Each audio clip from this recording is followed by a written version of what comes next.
وہ تھیں چیزیں تھیں، ان کو پھر میں نے، لیکن جو تخیل تھا، خیال تھا اور چیزیں تھیں، کرافٹ تھا، وہ ایک میرا کافی شروع سے ہی بلڈ اپ ہو گیا۔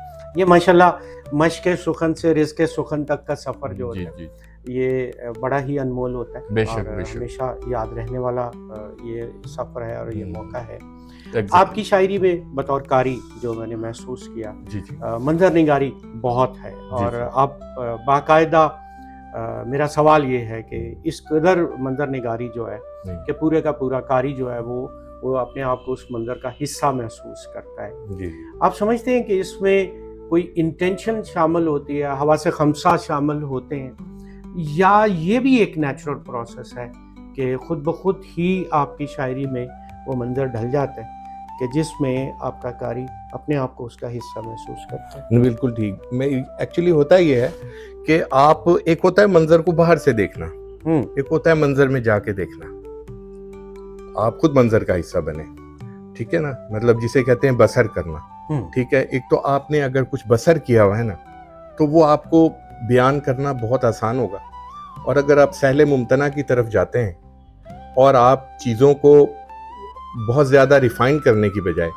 ٹھیک ہے، ان کو تھوڑا سا را سے اٹھا کے درمیان میں رکھ کے بیان کرتے ہیں، تو وہ ایک نارمل قاری کی سوچ ہے، وہ ایک ایسے شخص کی سوچ ہے، لے مین کی سوچ ہے، عام انسان کی سوچ ہے، ٹھیک ہے، جو وہ سننا چاہتا ہے، جو وہ کہنا چاہتا ہے۔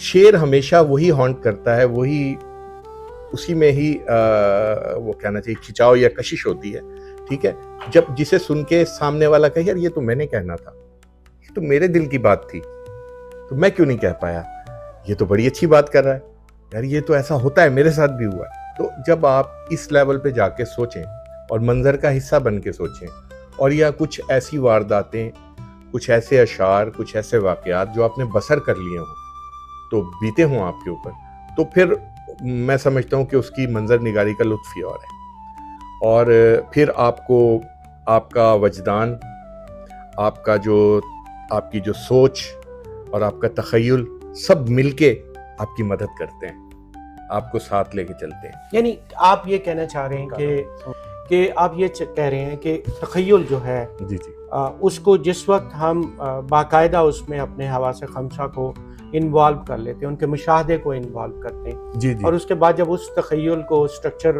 میں لے کے آتے ہیں، ایک باقاعدہ اس کی بنیاد شعر کی بنتی ہے، جی جی جی تو اس میں یقیناً ہماری اس منظر نگاری میں یقیناً ہماری کہیں نہ کہیں انٹینشن شامل ہوتی ہے۔ بالکل صحیح بات ہے، یہ آپ نے بالکل درست اس کو ایکسپلین کیا۔ جی ہاں اچھا، اب آپ کی دوسرا جو ایک پہلو بالکل پیرل مجھے نظر آتا ہے، جی اور جی ابھی جو میں نے ابتدائیے میں بھی جن اشعار کی قرأت کی، جی جی اس میں بھی ایک چیز بڑی شدت کے ساتھ محسوس ہوتی ہے کہ آپ اگر رومانویت کی طرف آتے ہیں تو پھر پورا کا پورا ایک رومانوی پہلو جو ہے جی وہ اس کے اندر موجود ہوتا ہے، جی جی جس میں ہجر بھی ہے، بلکہ بعض اوقات تو اتنا ہے کہ آپ کے پہلا جو مصرع ہوتا ہے اس میں باقاعدہ وصال کے لمحات ہوتے ہیں، جی اور دوسرے مصرع جو ہوتا ہے اس کے اندر باقاعدہ ہجر کا المیہ موجود ہوتا ہے۔ جی جی میرے نزدیک یہ انصاف کرنا ان دو حالتوں کو ایک ہی شعر کے اندر یہ خاصا مشکل امر ہے۔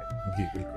اس معاملے میں آپ نئے آنے والوں کو کیا کہیں گے؟ کیونکہ آپ کے متعلق تو بطور قاری کی حیثیت سے میں یہ جانتا ہوں جی جی کہ آپ دو زمانوں کو ایک شعر کے اندر، دو مختلف کیفیات کو ایک شعر میں لانے کے حوالے سے میرے نزدیک تو بہت ماہر ہیں۔ جی جی آپ نے یہ مہارت کیسے حاصل کی اور آگے کیا مشورہ دیں گے؟ دیکھیں، جب بھی آپ، سب سے بڑی بات ہے کہ شعر کو اس کے پورے لوازمات کے ساتھ کہنا شاعری سے انصاف ہے، اور میں مطمئن نہیں ہوتا جب تک میں یہ نہیں سمجھتا کہ میرا شعر خدا نہ خواستہ دو لخت تو نہیں ہو گیا، کیا میرا شعر اولا اور ثانی ایک دوسرے کو جسٹیفائی کر رہے ہیں، ایک دوسرے کو سپورٹ کر رہے ہیں، ساتھ دے رہے ہیں، پہلی بات، ٹھیک ہے۔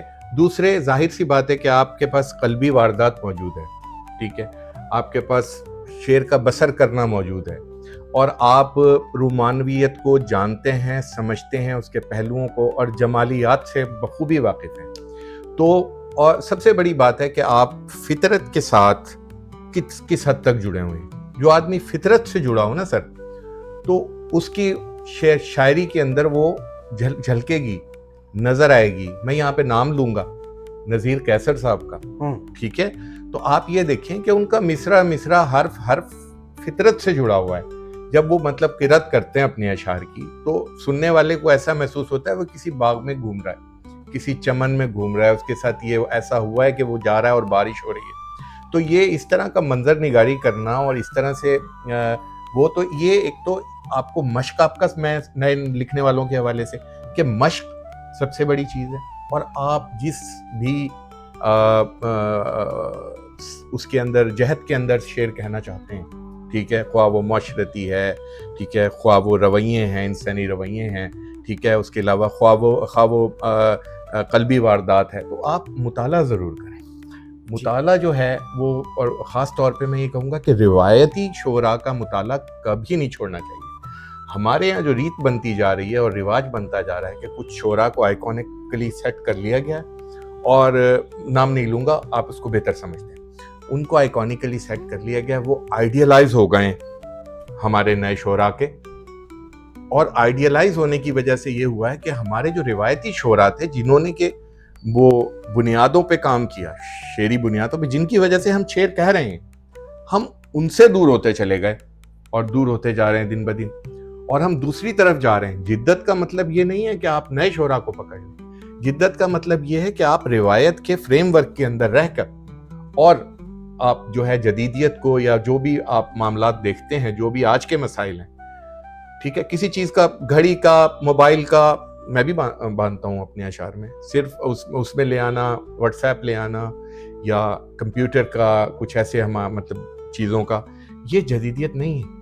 جدیدیت یہ ہے کہ آج جدید مسائل کیا ہیں, آج آپ کے لوگوں کے مسائل کیا ہیں, آپ کے لوگوں کے جو ضروریات کیا ہیں, جو کہ بنیادی طور پہ پوری ہیں. یہاں پہ ایک چیز حسین مجروح صاحب کی, ان کا ایک جملہ جو ہے نا وہ میں ضرور شیئر کرنا چاہوں گا. مثلا وہ کہتے ہیں کہ ہمیں شاعری میں خبرنامے سے بچنا چاہیے. جی جی. تو جو اور ورسیفیکیشن اور پوئٹیفیکیشن کو انہوں نے بڑے کمال کے انداز جی, وہ تو ایک بالکل, ہاں, کہ آپ بیسیکلی تو آپ کا کام ورسیفیکیشن نہیں ہے, پوئٹیفیکیشن ہے. بالکل صحیح. اب جیسے آپ نے ابھی بات کی, معاشرتی مسائل کو یا معاشرتی جو اس وقت انحطاط ہے, جی جی, یا معاشرتی رویے ہیں, یقیناً یہ ایک بڑی باریک سی لائن ہے پوئٹیفیکیشن اور ورسیفیکیشن میں. جی جی.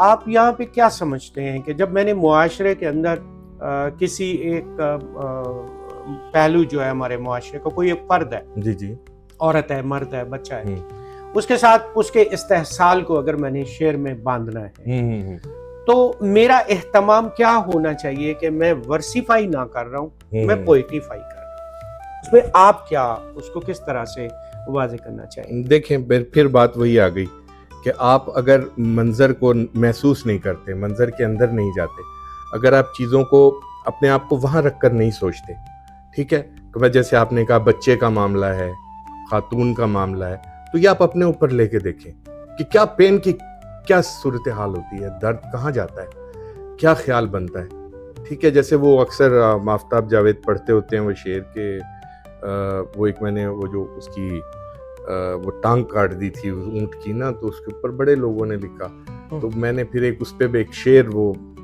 بہت سوچا کہ اس پہ کیا لکھا جا سکتا, کہ آج صحرا اداس ہے یارو, آج صحرا اداس ہے یارو, ریت پر ایک نقش پا کم ہے. ہاں, واہ واہ واہ واہ واہ واہ واہ. یعنی آپ نے جیسے اسی اگر ہم شعر کو دیکھ لیں, تو اس میں یقیناً اگر آپ پوئٹیفیکیشن اور ورسیفیکیشن کیا تھی کہ اس کی ٹانگ ٹوٹ گئی اور وہ زمین پر اب ایک پاؤں کم ہے, اب اس کو پوئٹیفائی کریں گے تو آپ نے اس کو ایک باقاعدہ استعارہ اور پھر اشارہ کنایا اور وہ سارے جو سنایا بدائے اور در و بست جو ہے وہ اس کے نشست و برخاست جو ہے اس کا اہتمام کیا. بالکل, کہ اگر ہم ان چیزوں کو, یعنی اس کا مطلب تو یہ ہوگا کہ ایک شاعر کو ورسیفیکیشن, تو اس کو اگر یہ عروض کا فن آ گیا تو وہ ورسیفیکیشن کرنا تو سیکھ کر لے گا, جی, وہ لکھ دے گا, بیانیہ دے گا. لیکن پوئٹیفیکیشن کے لیے اس کو سب سے پہلے شعری محاسن پہ عبور چاہیے, پھر اس کے بعد اس کو بسر کرنا چاہیے. بالکل ٹھیک بات, آپ کے کہنے کا مقصد. جی جی. اچھا, اب یہاں پہ جو بات خبر نامے کی ہے, جیسے مجروح صاحب کی بات میں نے شیئر کی, اس خبر نامے سے ہم نے کیسے بچنا ہے؟ خبر نامہ مثال کے طور پہ اس وقت جو ایک جنگی ماحول ہے جی اور آپ اپنے ملک کی نمائندگی کرنی ہے، آپ نے مسلمانوں کی نمائندگی کرنی ہے، آپ نے اپنے لوگوں کی نمائندگی کرنی ہے، جی تو ایٹ دیٹ ٹائم آپ اس جو نعرے سے کیسے بچیں گے جو کہ انٹ ہمارے شہر میں جی ہمارے جو وہاں دیکھیں نعرے سے بچا نہیں جا سکتا، ٹھیک ہے. نعرے کا پھر وہی بات آ جاتی ہے کہ نعرے کو آپ نے یہ دیکھنا ہے کہ میں نے اس کی پوئٹیفیکیشن کیسے کرنی ہے، جیسے آپ نے کہہ دیا. تو اگر وہ آپ کا بیانیہ اس حساب سے بنتا ہے تو ضرور کہیے، لیکن میں یہ نہیں سمجھتا کہ آپ معاملات کو جیسے ہیں وہ ویسے ہی اٹھا کے بیان کر دیں. مثلاً بائی نیم بھی بعض لوگ لکھ دیتے ہیں اور بڑا اسٹیٹ لکھ دیتے ہیں، جو کہ میرے حساب سے ٹھیک نہیں ہے. وہ کسی کی شخصیت کے اوپر اگر آپ کی وہ جا رہی ہے بات تو وہ ٹھیک نہیں ہے. آپ کو اس انداز میں بیان کرنا چاہیے کہ وہ چیز محسوس ہو، پڑھنے والے کو بھی محسوس ہو کہ یہ غلط تھا، یہ درست تھا، یہ ٹھیک ہو رہا ہے، یہ ٹھیک نہیں ہو رہا. تو یہی بیانیہ ہوتا ہے کہ جب آپ غلط اور صحیح کو بیان کرنا چاہیں، کر رہے ہوں اپنی شاعری کے اندر، ٹھیک ہے، اور اس کا انداز شاعرانہ ہو تو وہ پوئٹیفیکیشن. اچھا، پوئٹیفیکیشن کرتے وقت یقیناً ہمارے ہاں جو اساتذہ سے سنتے بھی آ رہے ہیں جی جی کہ دو مصروں کے درمیان میں دعویٰ و دلیل کا جو ہے وہ بہت چولی دامن کا ساتھ ہے، بالکل. کہ اگر آپ مصرع اولیٰ میں کسی بات کا دعویٰ کر رہے ہیں تو مصرع ثانی میں آپ اس کی باقاعدہ ایک سالڈ دلیل دیں گے. جی بالکل. آپ کے نظر میں کیا ایسا کرنے سے وہ جو آمد کی شاعری ہے وہ آورد کی طرف نہیں منتقل ہو جائے گی؟ جی جاتی ہے، ہوتا ہے. دیکھیں آمد کی جو شاعری ہے نا، آمد کو میں سمجھتا ہوں آمد ایک بہت اہم جزو ہے شاعری کا، آمد جو ہے وہ، لیکن آپ دیکھ لیں کہ آپ کی کی ساری غزل آمد نہیں ہوتی، ٹھیک ہے. تو آورد جو ہے نا، آورد یہی آپ کے جو برین سٹارمنگ کہہ لیں، آپ کے دماغ کا وہ کیا کشادگی، ٹھیک ہے، یہ آورد کرتا ہے. ٹھیک ہے، آوردی آپ کو مائل کرتا ہے سوچنے کے اوپر، آوردی آپ کو مختلف جہتوں کی طرف لے کے جاتا ہے. آپ دیکھ لیجئے کہ آپ اگر آمد کا ہی حوالہ ہے تو کوئی چیز ایک بار اتری ہے تو وہ پوری غزل آ جانی چاہیے، ایسا ہوتا نہیں. کچھ آمد و الہام کا ہوتا ہے نتیجہ، جی جی، کچھ شعر نکل آتے ہیں آورد پہ. آورد پہ، ہاں ماشاءاللہ. تو اچھا، آپ کی شاعری میں بھی بطور ایک، میں دوبارہ سے وہی کہوں گا کہ ناقد ہونے کا یا اس کی تفہیم کرنے کا مجھے دعویٰ ہرگز نہیں ہے، جی، لیکن ایک بطور طالب علم، ایک بطور اسٹوڈنٹ، نہیں آپ آپ ماشاءاللہ ہونے کے بڑا آپ کی شاعری کے اندر جو فکری پہلو ہے اور فلسفے کا پہلو ہے، جی جی، آپ خود بذات خود کیا اس بات کو تسلیم کرتے ہیں کہ یہ دو چیزیں آپ کی شاعری میں؟ اور دوسری بات، اگر ہے تو کیا ایسی چیز تھی جس نے آپ کو اس طرف مائل کیا کہ آپ اپنی شاعری میں فلسفی بھی لائیں، دلیل، جو دلائل کے ساتھ بات کریں؟ جو میں پھر کہوں گا کہ جو میں نے آغاز میں قرأت کی اس میں وہ باقاعدہ ایک دلائل موجود ہیں، ایک سالڈ دلیل موجود ہے. تو اسی طریقے سے جو آپ شاعری کر رہے ہیں اس میں فکر بھی موجود ہے. جی. اچھا، وہ فکر جو ہے وہ روحانی بھی ہے، وہ معاشرتی بھی ہے، وہ شخصی بھی ہے، وہ انفرادی بھی ہے، وہ اجتماعی بھی ہے، اور وہ والی فکر بھی ہے کہ جس کو ہم اولیاء لوگوں سے یا صوفیاء لوگوں کے ساتھ منسلک کرتے ہیں. معرفت کی بات آپ اس پہلو کو اپنی ذات کے حوالے سے کس طرح سے منعکس کریں گے؟ جی دیکھیں، یہ ہوتا ہے، ایسا ہوتا ہے جب آپ میں نے آپ کو پہلے بھی کہا کہ میری ایک کوشش رہی کہ میں وہ ریپیٹ نہ کروں، وہی بات آ گئی کہ ورسیفیکیشن ہی نہ کروں. ہاں ایگزیکٹلی، ٹھیک ہے نا، وہی چیز ہے کہ ورسیفیکیشن نہ کروں، اس کو پوئٹیفائی کروں. تو پوئٹیفائی کے اندر جب آپ اشعار شعر میں اپنے فکر کو ڈھالتے ہیں تو کبھی بھی آپ شاعری کو فلسفے سے الگ نہیں کر سکتے، کبھی نہیں کر سکتے، نہ چاہتے ہوئے بھی. فلسفہ اور صوفیزم دلیل آ جائے گی اور دلیل اس کے اندر در آتی ہے. یہی شاعری کا حسن ہے، ٹھیک ہے، یہی خوبصورتی ہے.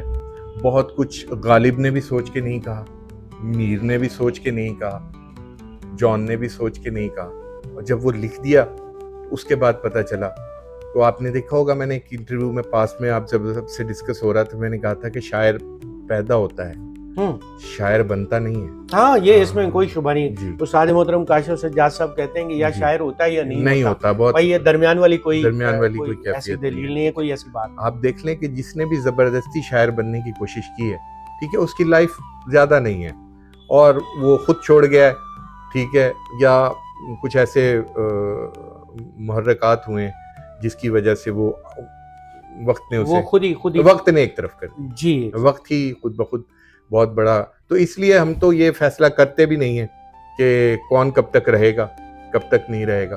تو اور بہت سے لوگ ہیں وہ چپٹے ہوتے ہیں، چمٹے ہوتے ہیں شاعری کے ساتھ، لیکن ان کا جب ہم دیکھا جائے سنا جائے تو ان کا لینا دینا کوئی نہیں ہوتا.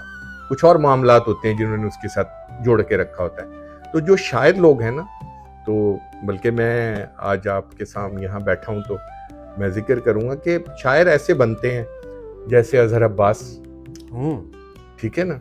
تو شاعر ایسے آتے ہیں، شاعر ہمارے ہاتھ کے پالے ہیں سامری کے نہیں، سامری کے عصائے موسیٰ کہاں آستین پہ چلتا ہے. دیکھیے اب آپ دیکھیں کہ کس اس پہ کیا جا کے معراج پہ جا کے کہا بلندی گیا ہے، بہت بلندی پہ جا کے ایسے اشعار کہے ہیں. شاعر عطاء العزیز جیسے ہوتے ہیں، ہاں بہت کمال کے شاعر، بہت کمال. اور ایک مطلب اب یہ ذکر تذکرہ بعد میں ہوتا، لیکن میں پہلے ہی یہ کر رہا ہوں کہ میں عصر حاضر میں اگر ہم دیکھیں ڈیوڈ پرسی کو آپ سنیے، ٹھیک ہے. تو باقی آپ کی تو میں الگ سے بتاؤں گا کہ آپ ایک دانش عزیز بھی ہیں. اچھا چلیے جی، ہم اب اس سے پہلے کہ وہ انجمن ستائش باہمی کی طرف، ہاں وہ بعد میں کر لیں گے. ایک اہم سوال آپ سے کرنا چاہوں گا جی کہ جی اس میں کوئی دو رائے نہیں ہے کہ کلاسیکی ادب نے جو ہے یا کلاسیکی شاعری ہے اور کلاسک کے جو شعراء نے شاعری کو ایک بڑی مضبوط بنیاد فراہم کی. جی آپ کلاسیکی روایت سے کس حد تک متاثر ہیں اور کس خیال اور کس جو ہے وہ مکتبہ جو شعری فکر ہے اس سے آپ متاثر ہوئے یا آج بھی آپ سمجھتے ہیں کہ آپ پر ان کی چھاپ ہے؟ سر میں ایک ہی شاعر ہیں جو آپ گھوم پھر کے اپنے حصار میں لے لیتے ہیں اور وہ ہر دور کے شاعر ہیں اور ہر دور میں رہیں گے. میاں مرزا نوشا، ہاں وہ یعنی وہ اس میں بامسمہ ہے، اس میں بامسمہ ہے، وہ غالب بالکل غالب سو غالب ہیں. یہ قطن میں ٹیکسٹ کے حوالے سے نہیں کہہ رہا کہ انہوں نے اتنی تکالیف کاٹی، اتنے وہ میزریبل حالات میں وہ رہے، اس کے باوجود آپ یہ دیکھیں کہ وہ ہمیں اتنا بڑا خزینہ دے گئے اپنے دیوان کی صورت میں، اپنی شاعری کی صورت میں، کہ وہ سنبھالے نہیں سنبھلتا. آج بھی اس کے اوپر اتنی ریسرچز ہو گئیں، اتنے معاملات ہو گئے، لیکن وہ ہر دور میں وہ اپنے آپ کو منوائیں گے، منواتے آئے ہیں اور آگے بھی منوائیں گے. یعنی غالب کی شاعری کو میں سمجھنے کے لیے پی ایچ ڈی کی ضرورت ہے. بالکل، ان کی شاعری کے اوپر پی ایچ ڈی تو ایک الگ سی بات ہے. بالکل، اس کی شاعری کو سمجھنے کے لیے بھی آپ کو جو ہے وہ پڑھا لکھا ہونا ضروری ہے. پڑھا لکھا ہونا، لیکن ان کی شاعری لے مین کو بھی سمجھ آتی ہے. وہ اپنی ان کی مطلب ہمہ جہت، تو ان جہتوں میں سے وہ اپنے حساب سے ہر آدمی اپنا مطلب نکالتا ہے. تو کیا آپ نہیں سمجھتے کہ اس دور میں اگر ایک طرف جو ہے وہ بہت سیل ممتنع کی شاعری ہو رہی تھی جی، اور دوسری طرف جو ہے وہ اردو معلیٰ کو جو ہے انہوں نے اپنا ذریعہ اظہار بنایا، تو یہ کہیں نہ کہیں اپنے وجود کو ثابت کرنے کی جنگ تھی. دیکھیں اگر وہ سیل ممتنع سے ہٹ کے اور ریختہ کی طرف آئے، یا انہوں نے آپ کہہ لیں کہ اپنی بنت کو مختلف رکھا، کرافٹ کو دوسروں سے، اور تو یہ ان کی اپنی ذات کی جنگ سے بڑی اردو کا سروائیول تھا. اگر وہ یہ کام نہ کرتے تو بہت سے الفاظ مفقود ہو جاتے ہماری زبان سے، جو آج ہم سنتے ہیں، اور ہم واقعی شکریہ ادا کرنا چاہیے غالب کا کہ انہوں نے ان کو مرنے نہیں دیا، وہ ایک ڈکشن کو زندہ رکھا. جی، آج آپ کیا سمجھتے ہیں جدید شاعری میں بڑے نئے تجربات ہوئے، جی، لباس در آیا، جی جی، اور اب ہاتھ کے زیورات در آئے، جی جی، اور پھر اس کے بعد چہرے پہ لگائے جانے والے کاسمیٹکس در آئے. جی بالکل. تو آپ بذات خود جدیدیت کے پہلی تو جدیدیت ہے کیا آپ کی نظر میں؟ جی جی. اور پھر آپ کیا سمجھتے ہیں کہ یہ جو آج جس کو جدیدیت کا نام دیا جا رہا ہے، اور کیا واقعتاً وہ شاعری کے زمرے میں آتا ہے؟ جی بالکل آتا ہے جی. جو اپنے انداز سے جدیدیت کو بیان کر رہا ہے، ہر دور میں ایسا ہوتا ہے، ہر دور میں جدیدیت بیان کی جاتی ہے. جو آج ہمیں روایت لگ رہی ہے وہ کسی وقت میں جدیدیت ہوا کرتی ہے. آج جو لوگ جدیدیت بیان کر رہے ہیں اور اپنے انداز سے، میں جا کے وہ روایت بن جائے گی. ٹھیک ہے. آج جو لوگ جو کچھ بیان کر رہے ہیں، کمرشلزم آ گیا. ٹھیک ہے. اور کمرشلزم آ گیا. میں نے آپ کو تذکرہ کیا تھا، پہلے بھی عرض کی تھی کہ جو جدیدیت ہے اس کا جو کرکس ہے، اس کا جو ایسنس ہے، ٹھیک ہے، وہ یہ ہے کہ آپ کی معاشرتی معاملات پہ گہری نظر ہو. ٹھیک ہے. اور وہیں سے رومان پھوٹتا ہے، وہیں سے آپ کے رویے نکل کے آتے ہیں سامنے. ٹھیک ہے. وہیں سے معاشرتی اقدار آپ کے سامنے آتی ہیں، پھر آپ ان کو بیان کرتے چلے جاتے ہیں اکثر اپنے سامنے رکھ کے. لیکن جب آپ اس کو صرف اور صرف تماشے کا ذریعہ بنا لیں یا معاش کا ذریعہ بنا لیں، یہ شاعر جو ہے نا جی، یہ زمانے پیدا کرتا ہے، یہ جنریٹ کرتا ہے. ٹھیک ہے نا. اور یہ لوگوں کی فکر کی جو رستے ہیں وہ متعین کرتا ہے، وہ منزلیں بناتا ہے. ٹھیک ہے. اگر وہ دوسری طرف چلا جائے، ٹھیک ہے، اگر وہ اپنا ہی ان لوگوں کو اور طرف لے جائے، تو میں سمجھتا ہوں وہ اپنے ساتھ اتنی بڑی زیادتی نہیں کرتا جو وہ معاشرتی لحاظ سے لوگوں کے ساتھ کرتا ہے یا نئی نسل کے ساتھ کرتا ہے. بے شک. تو اس کے لیے سب سے اہم چیز یہ ہے کہ ہمارے جو ارباب اختیار ہیں یا جو لوگ ادب سے منسلک ہیں، جو یہ معاملات سارے لے کے دیکھ رہے ہیں اور لے کے چل رہے ہیں، ان کو اس کی اسکروٹنی یا ان چیزوں کی پڑتال ضرور کرنی چاہیے کہ کیا جو لوگ جنہیں ہم دانشور سمجھ کر یا شعراء سمجھ کر ہم نے اپنی نئی نسل کے سامنے بٹھا دیا ہے، کہیں ایسا تو نہیں کہ وہ ان کو کیری اوے کر رہے ہیں. وہ اصل مقصد سے، اصل ادب سے، اصل شاعری سے دور لے کے جا رہے ہیں. وہ ایک لکھاری کو جو ہے جی وہ اس راہ سے بالکل الگ کر رہے ہیں. تو نوجوان نسل جو ہے وہ ہمارا بہت بڑا سرمایہ ہے. اور میں سمجھتا ہوں کہ اگر کوئی بھی شاعر ہے تو اس کی ذمہ داری بنتی ہے کہ وہ ان کو الفاظ سے بھی روشناس کرائے، ڈکشن بھی بتائے، وہ ان کو روایت سے بھی روشناس کرائے اور اسی میں جدیدیت شامل کرے. اچھا، اب اگر میں اس سے اگلے ایک سٹیپ پہ چلتے ہیں کہ جیسے بڑے مختصر سی اگر ہم کچھ اسکیل قسم کی ڈیفینیشن مابعد جدیدیت کی نہ کریں، جی جی جی، تو اس میں یہ آ جاتا ہے کہ ابہام ہے، علامت ہے، اور بڑی غیر یقینی سی کیفیت کو بھی آپ اپنے شعر میں لے کے آ جاتے ہیں، آپ اس کی بنت میں لے کے آ جاتے ہیں. تو وہ مابعد جدیدیت کے قریب کی ایک تعریف بن جاتی ہے. بہرحال وہ میں مابعد جدیدیت سنا بہت ہے، میں نے پڑھا نہیں ہے کہ وہ کیا. بیسیکلی تو دیکھیے مابعد جدیدیت میں یہی ہے کہ ابہام ہوگا، مصرے کے اندر ایک ابہام آتا ہے، پھر ایک غیر یقینی سی کیفیت جو ہے آپ اس میں لے کے آ جاتے ہیں. بالکل ٹھیک. یا پھر اس میں علامت ایسی استعمال کر لی جاتی ہے کہ جس علامت پہ مصرع تو بڑا چست بن جاتا ہے، لیکن اس کا جو مفہوم، اس کا جو تخیل ہے، اس کا ادراک ہونے کے لیے آپ کو جو ہے نا وہ وقت چاہیے. اور یقیناً آپ، اور پھر اس کے مختلف پہلو بھی ہوں گے. آپ اس کو کسی اور نظر میں دیکھ رہے ہوں گے، میں اس کو کسی اور نظر میں دیکھ رہا ہوں گا، سامنے والا اس کو کسی اور نظر میں دیکھ رہا ہوگا. آپ اس رجحان کو جو ہے وہ سمجھتے ہیں کہ یہ ہماری شاعری کے لیے مثبت ہے، یا اس کے پھر کیا کنسیکوینسز ہو سکتے ہیں، یا کیا پیچیدگی جو ہے وہ شاعری میں در آ سکتی ہے مابعد جدیدیت کی اس روش میں یا اس رو میں کلاسک سے دور؟ مطلب ابہام کی صورت آپ کہہ رہے ہیں؟ اگر ہم باقاعدہ ایک تحریک کی نا، بالکل میں کہتا ہوں کہ بھئی یہاں پہ بیسیکلی جو ہے ابہام، علامت اور غیر یقینی کیفیت، اگر آپ ان تین ڈیفینیشنز کو اکٹھا کر لیں اور اس کے بعد آپ یہ بات سوچیں کہ کیا جس سے آج یہ کام لیا جا رہا ہے، جس سے آج یہ شاعری کی جا رہی ہے، تو کیا یہ اردو شاعری کے لیے مثبت ہے؟ اور کیا میں اس جان بوجھ کے یہاں شعری مثال نہیں دینا چاہ رہا کہ اس پہ جس بھی دوست کا شعر کہیں گے تو وہ باعث سمجھے گا اس کو، میں اس لیے اختراز کر رہا ہوں اس بات کو کہ نہیں، میں کسی کے شعر مثال کے طور پہ نہیں دوں گا. آپ کے مطالعے میں بھی آتے ہیں کہ جن کے اندر ابہام بھی ہے، علامت بھی ہے، اور علامت بھی مبہم ہے، اور پھر اس کے بعد اس میں غیر یقینی کیفیت بھی ہے. بہت اچھی بات کیا. تو کیا یہ پیچیدگی جو ہے شعر کی، یہ جو سہل ممتنع کی شاعری کرنے والے کلاسکس کے ساتھ جڑے ہوئے جیسا تخیل آ رہا ہے بس اس کی نوک پلک سنوار کے اس کی بہت بناؤ سنگار کرنے کی بجائے سیدھا سیدھا شعر کہتے ہیں. جیسے آپ نے نذیر صاحب کی بات کی تو نذیر صاحب کا وہ مصرع ہے نا بڑا سیدھا سیدھا ہی ہے نا, اچھی آنکھوں والوں کو سب اچھا لگتا ہے.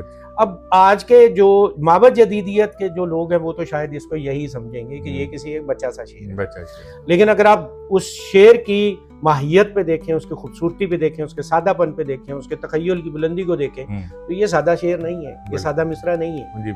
تو میرا سوال یہاں پہ یہ ہے کہ کیا یہ پیچیدگی جو ہے یہ ہماری آنے والی جو شاعری ہے اس کے لیے کتنی نقصان دہ ہے یا فائدہ مند ہے؟ بالکل ٹھیک. دیکھیں جو ایک جہاں پہ ایک خام گوئی یا خام کاری ہو رہی ہوتی ہے نا, یعنی پختہ کاری نہیں ہوتی, وہاں بہت سا ایک باذوق طبقہ موجود ہوتا ہے, ٹھیک ہے, جو قاری ہوتا ہے اور بہت سیریس قاری, ٹھیک ہے نا جی. جو سنجیدہ طبقہ ہے نا سر, وہ بڑے کہہ لیں کینلی اس کو دیکھ رہا ہے, مشاہدہ کر رہا ہے, اور وہ ایک طرح کا فلٹر ہے اور وہ ہر دور میں موجود ہے.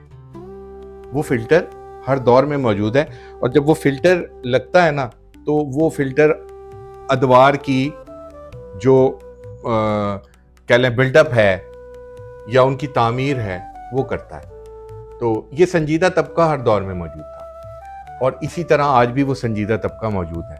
وہ فلٹر کر رہا ہے, ٹھیک ہے, وہ بڑی خاموشی سے کر رہا ہے. وہ بے شک کسی محفل میں موجود نہ ہو, لیکن آج دیکھیں آپ کے سوشل میڈیا نے اتنی کلیئرلی اس چیزوں کو الگ الگ کر دیا ہے, تمام چیزوں کو, کہ عام انسان بھی سمجھ جاتا ہے کہ یار یہ اس میں اور اس میں فرق ہے.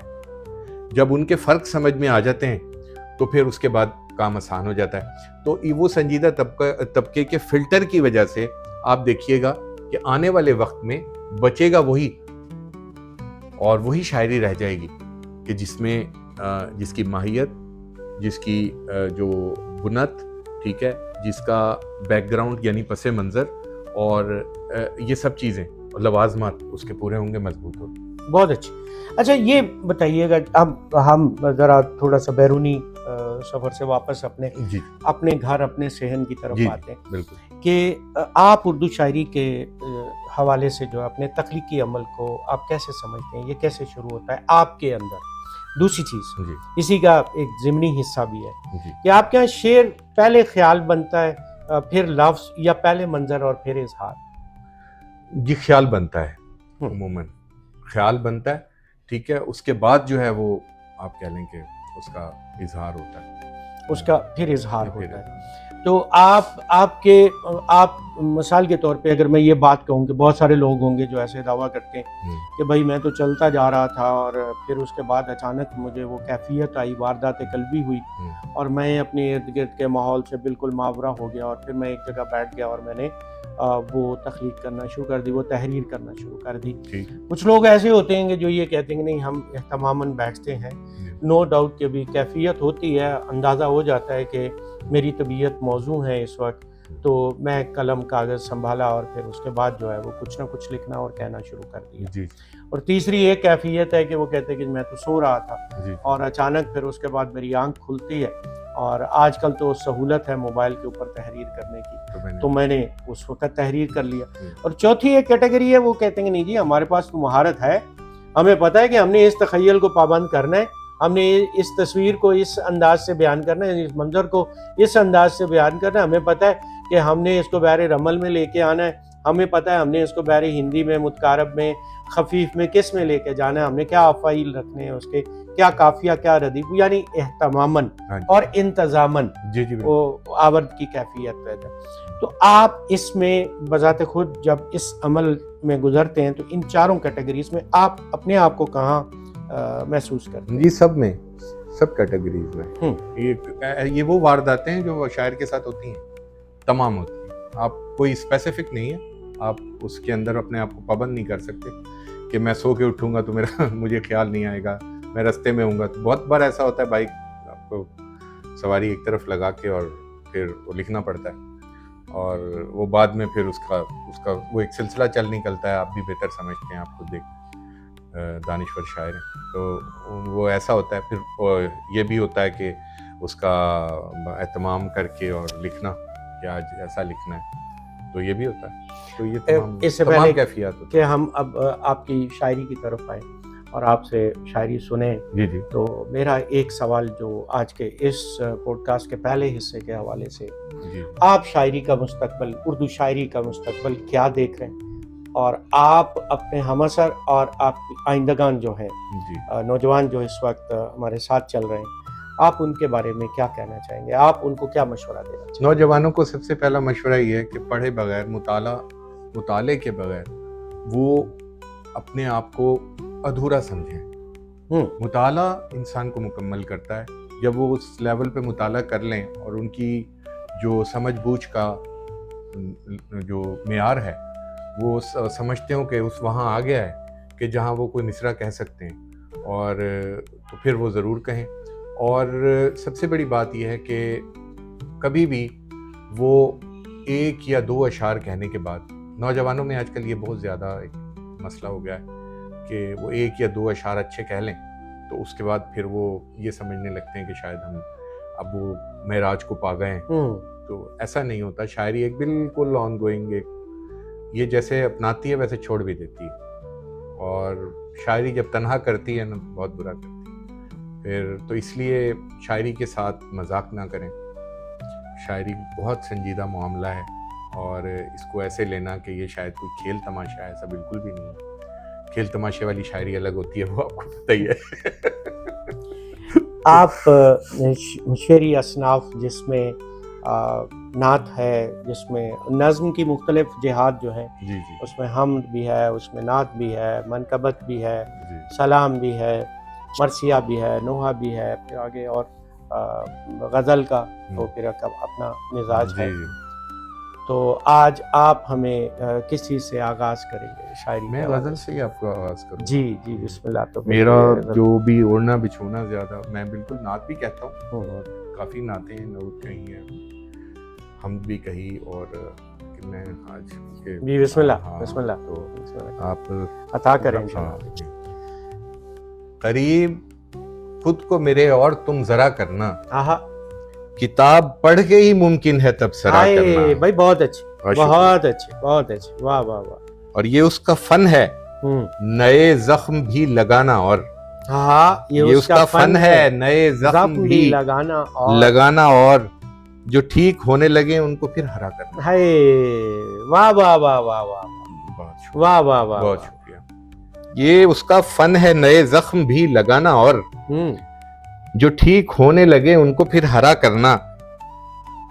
اور شاید دیکھیے گا، یوں گفتگو سے نکالا گیا مجھے میرے بعد، یوں گفتگو سے نکالا گیا مجھے میرے بعد، جو وہ جا چکا ہے تو کیا اس کا تذکرہ کرنا. بھائی واہ واہ واہ. جا چکا ہے، بہت شکریہ. تو کیا اس کا تذکرہ کرنا. اور سنو جگر پہ خراشوں کی وجہ بنتا ہے. سنو، یہ بہت شکریہ. سنو جگر پہ خراشوں کی وجہ بنتا ہے، یہ بات بات پہ لہجے کا کھردرا کرنا. بھائی واہ واہ واہ واہ واہ واہ واہ واہ. بہت شکریہ. آداب. ہائے ہائے ہائے. سنو جگر پہ خراشوں کی وجہ بنتا ہے، یہ بات بات پہ لہجے کا کھردرا کرنا. اور شعر دیکھیے گا دانش بھائی کہ یہ کیا کہ جیتے جی رکھنا کسی کو خاک نشیں. آہا.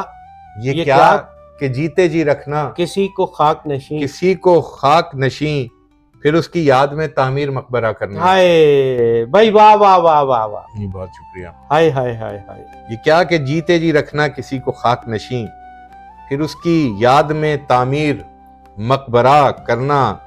اور مریض کے لیے ہوتا ہے باعث تشویش. اچھا. مریض کے لیے ہوتا ہے باعث تشویش، معالجین کا آپس میں مشورہ کرنا.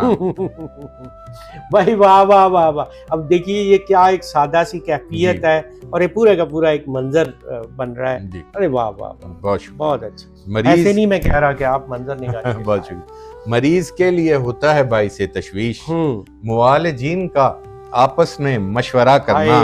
واہ واہ واہ واہ. اور شعر دیکھیے گا، برا بھلا مجھے کہنا بلند بانگ، مگر میری طرف سے کبھی دل نہیں برا کرنا. اچھا واہ. بہت شکریہ. برا بھلا مجھے کہنا بلند بانگ مگر میری طرف سے کبھی دل نہیں برا کرنا. کیا مرصع غزل ہے. بہت شکریہ. اور کسی کی غمزدہ آنکھوں میں تیرتا ہوا نم. شعر دیکھیے گا. کسی کی غمزدہ آنکھوں میں تیرتا ہوا نم اور اس پہ لوگوں کا افسوس اوپرا کرنا. اور اس پہ لوگوں کا افسوس اوپرا کرنا. واہ واہ واہ واہ واہ. بہت شکریہ بہت شکریہ. اور مقطع اس کا دیکھیے گا کہ یہ گر نہ سیکھ سکے تم حسن درختوں سے اجڑ کے خود کو دوبارہ ہرا بھرا کرنا. بھائی واہ سبحان اللہ سبحان اللہ. کیا زندگی کی طرف دوبارہ سے آنے والی بات جو میں نے آپ سے پہلے بھی آپ کی شاعری کے حوالے سے بطور قاری میں یہ سمجھتا ہوں کہ اس میں امید کا عنصر ہے. جیسے ناصر کی شاعری میں ہوتا ہے کہ وہ پوری غزل میں کہیں وہ پوری غزل کے اندر ایک مزاج چل رہا ہوتا ہے. کہیں ہجر کی بات ہو رہی ہے, فراق کی بات ہو رہی ہے, مایوسی کی بات ہو رہی ہے, لیکن وہ غزل کا اختتام ہمیشہ جو ہے وہ ایک ہوپ پہ ایک امید پہ.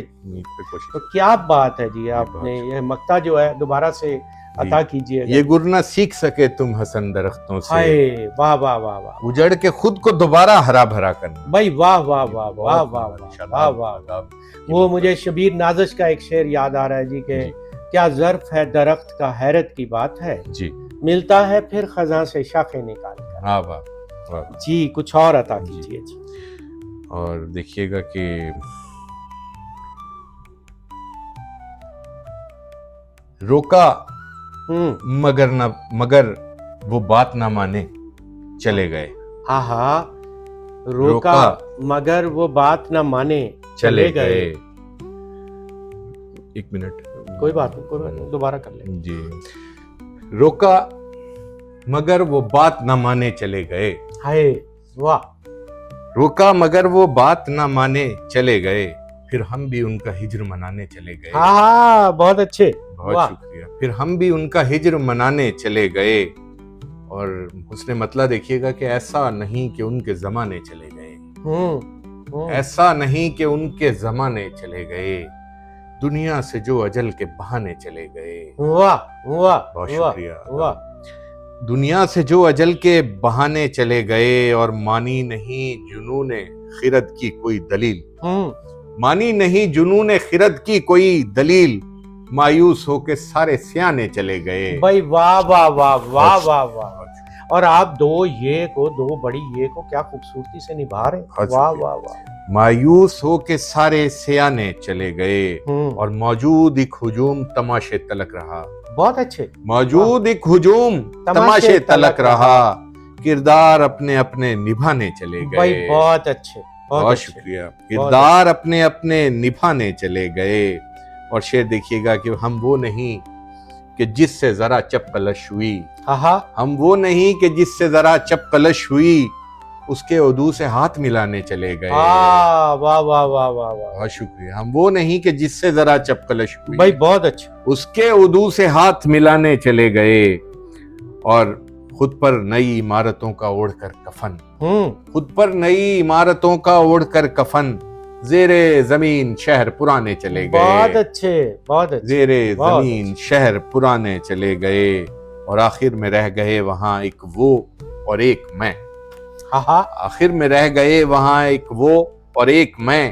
محفل سے جتنے لوگ تھے جانے چلے گئے. واہ واہ. محفل سے جتنے لوگ تھے جانے چلے گئے اور بے دخل ہم جہاں سے ہوئے پھر اسی جگہ. بے دخل ہم جہاں سے ہوئے پھر اسی جگہ اپنی رہی صحیح بھی گنوانے چلے گئے. بہت اچھا. اپنی رہی صحیح بھی گنوانے چلے گئے اور بے سمت راستوں کی خبر ہم کو تھی حسن. مقطع دیکھیے گا.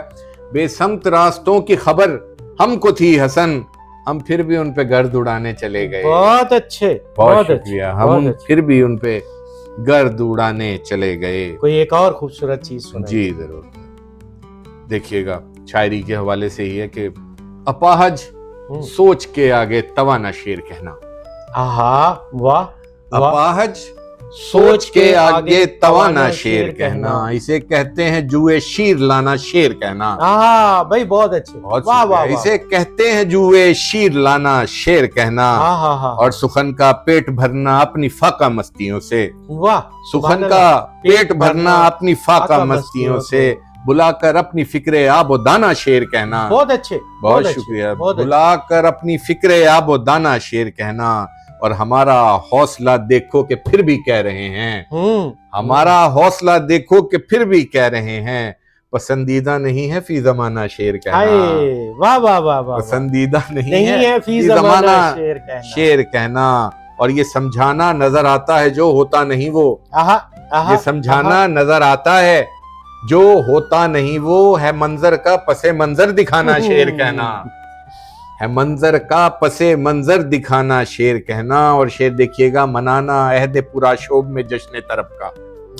منانا عہد پرآشوب میں جشن طرب کا. سراسر ظلم ہے سچ کو چھپانا شعر کہنا. بہت اچھے. سراسر. بہت شکریہ. ظلم ہے سچ کو چھپانا شعر کہنا. اور شعر دیکھیے گا کہ تخیل کے برش سے کینوس پر زندگی کے. تخیل کے برش سے کینوس پر زندگی کے ہے ایک تصویر لفظوں کی بنانا شعر کہنا. ہے ایک تصویر لفظوں کی بنانا شعر کہنا. اور کہا ہم سے کہ ہوتی ہے گزر اوقات کیسے. کہا ہم سے کہ ہوتی ہے گزر اوقات کیسے. کہا بس گھوم پھر کے غم کمانا شعر کہنا. بھائی واہ. کہا بس گھوم پھر کے. بہت شکریہ. غم کمانا شعر کہنا. اور مکیں زندہ کا ہونا. مکیں زندہ کا ہونا وہ بھی جرم شاعری میں. واہ واہ واہ واہ. مکیں زندہ کا ہونا. زندہ کا ہونا وہ بھی جرم شاعری میں. وہاں بھی ڈھونڈ کر کونا ٹھکانا شعر کہنا. وہاں بھی ڈھونڈ کر کونا ٹھکانا شعر کہنا. اور شعر دیکھیے گا کہ مسلسل کر رہے ہیں قتل فکر نسل نو کا. مسلسل کر رہے ہیں قتل فکر نسل نو کا. جنہیں راس آ گیا ہے عامیانہ شعر کہنا. جنہیں راس آ گیا ہے عامیانہ شعر کہنا. اور یہ ایک اور شعر دیکھیے گا دانش بھائی کہ پڑے ہوتے ہیں دم سادے ہر ایک انسان کے اندر.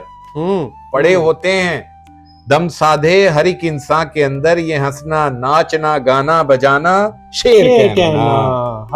پڑے ہوتے ہیں دم سادھے ہر ایک انسان کے اندر یہ ہنسنا ناچنا گانا بجانا شعر کہنا.